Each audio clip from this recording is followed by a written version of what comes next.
Limbah sendiri akan memberikan dampak dan efek negatif terhadap lingkungan dan keberlangsungan hidup makhluk lain jika tidak dikelola dengan baik bila ditinjau secara kimiawi. Limbah yang tidak dikelola dengan baik dan dibiarkan menumpuk akan memperburuk kondisi lingkungan dan lama-kelamaan berdampak bagi kesehatan manusia. Sedangkan pengertian dari pengelolaan limbah atau pengelolaan air limbah domestik adalah proses penghilangan kontaminan dari air limbah dan limbah rumah tangga, baik limpasan maupun domestik. Untuk tujuan dari pengelolaan limbah adalah untuk menghasilkan limbah sekali pakai tanpa menimbulkan kerugian atau masalah kepada masyarakat dan mencegah polusi.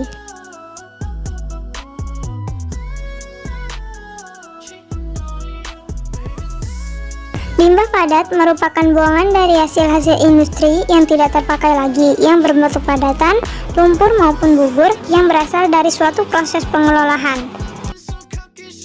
Limbah cair ini juga dikenal sebagai entitas pencemar air. Sesuai dengan namanya, yang disebut sebagai limbah cair adalah limbah yang mempunyai bentuk cair. Biasanya limbah industri cair ini akan dibuang langsung ke saluran air seperti selokan, sungai, bahkan lautan. Limbah gas merupakan limbah yang disebabkan oleh sumber alami maupun sebagai hasil aktivitas manusia yang berbentuk molekul-molekul gas dan pada umumnya memberikan dampak yang buruk bagi kehidupan makhluk hidup yang ada di bumi. Selain ketiga limbah tersebut, ada satu lagi yang dimasukkan ke dalam kategori limbah, yaitu limbah B3.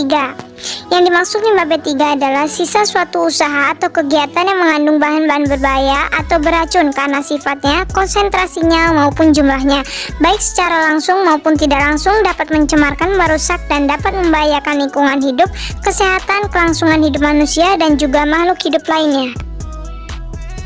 Untuk cara pengelolaan limbah tersendiri memiliki cara yang berbeda-beda. Yang pertama yaitu limbah padat. Dilakukan dengan penimbunan terbuka, sanitary landfill, membuat kompas padat, insinerasi, dan daur ulang. Kemudian limbah cair bisa dilakukan dengan cara pengelolaan primer, yaitu dengan proses penyaringan, pengelolaan awal, pengendapan, dan pengampungan. Pengelolaan ini efektif untuk polutan minyak dan juga lemak. Kemudian pengelolaan sekunder menggunakan mikroorganisme untuk menguraikan bahan. Pengolahan tersier yang bersifat khusus. Kemudian untuk pengelolaan limbah gas, yaitu mengontrol emisi gas buang dan menghilangkan materi partikulat dari udara pembuangan.